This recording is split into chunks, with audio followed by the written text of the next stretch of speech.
What's up, y'all? So, I didn't think that I would get back on here today, but the energies are rolling through, the messages are rolling through, and for the past couple of days, I've been ignoring almost all energy that's not mine, just because I know when energy that's not mine is trying to creep inside of me.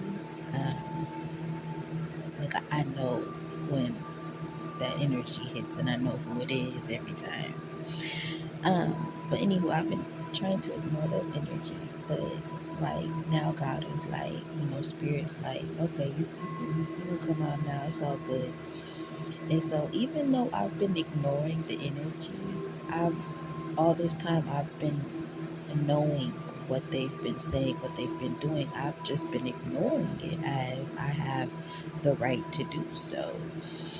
But because now I'm able to speak about it, I'm going to speak about it and I'm going to air it out and I'm going to send a few messages back because, see, I don't sit in the darkness of my own soul because my soul isn't dark. So I don't sit in darkness and push and project things to people. I don't because child, my life is so fulfilling, whether people think it is or isn't. My life to me is definitely fulfilling and it's fulfilled, and I have a lot of things to do, and I have a lot of things that my attention is focused on rather than worrying about what the hell someone else is doing in their life. So, what I need these energies to understand is that just because you have a Bible in your house in your hand, or you know a few scriptures, or you know the Bible front to back, and you might do some religious work or whatever, or you might take on some type of religious cult or whatever. And just because you do those things does not mean that you are tapped in to spirituality, tapped into God, tapped into the church, the mosque, the center. That doesn't mean any of that. You can, okay, because this is the thing.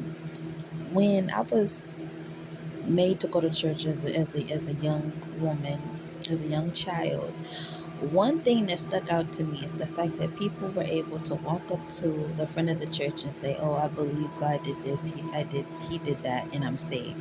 I never understood that if you said those few words, you're automatically saved.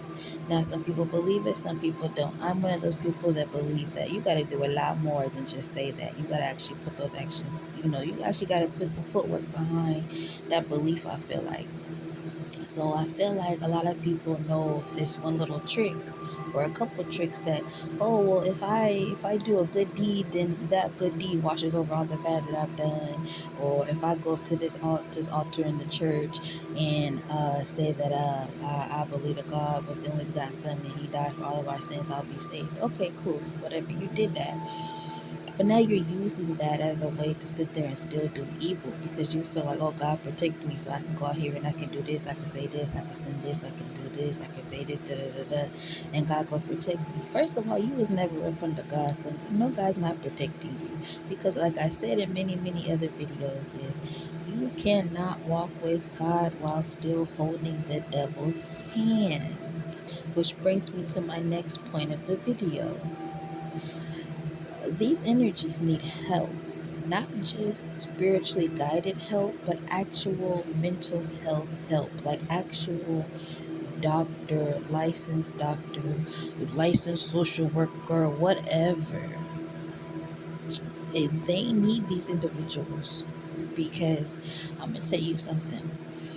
God is not against an individual going to therapy. He's not against therapy, which is why therapists exist now. Are all therapists good? Hey, I don't know. But we all know that there's good and bad to this world, so, whatever. But that does not mean that they're going to therapy means that you're crazy. It doesn't mean that people are going to look at you a different way or think less of you. Therapy now is getting a positive notation to it, and people are applauding others for going to therapy, not tearing them down. The only people that's tearing down people that's going to therapy are the ones that need it themselves.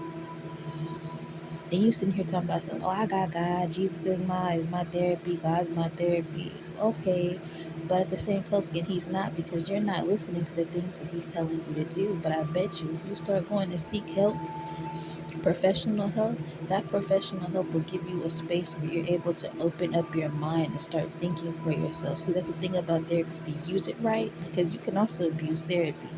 If you use it right, it does work for you, and it can open you up to God. Because sometimes your soul is so cluttered and your mind is so cluttered with filth that you need someone to come in there and help clean it out. You know how like hoarders, yeah, a lot of listen to this, because even on the show Hoarders, those people have mental disorders and mental health conditions, and they're so confused, and they're so what's the word, just cluttered, and they can't get to the next level in life. That's the same thing with trying to get to God will try to push you in a direction that you need to be. And if it's therapy, then go do that. So that way you can get some of that stuff uncluttered so you can finally get to him. Because remember, cleanliness is close to godliness. And what that means is to not be so cluttered so you're able to receive new things. Because you can receive new things, but you're going to still be up under all of that clutter and all of that dirt and all of that rubbish.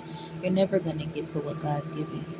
So stop all of that. Oh, I don't need to talk to nobody. Therapies for crazy people. You the crazy motherfucker. Let's put it like that. And I'm sorry to curse, but you the crazy MFer. Because you won't allow yourself to grow. Like, that's like a flower sitting there refusing to grow. Even though the flower getting water, it's getting sunlight, all of the things that it needs, and it's refusing to grow. That's you. That's all you negative people.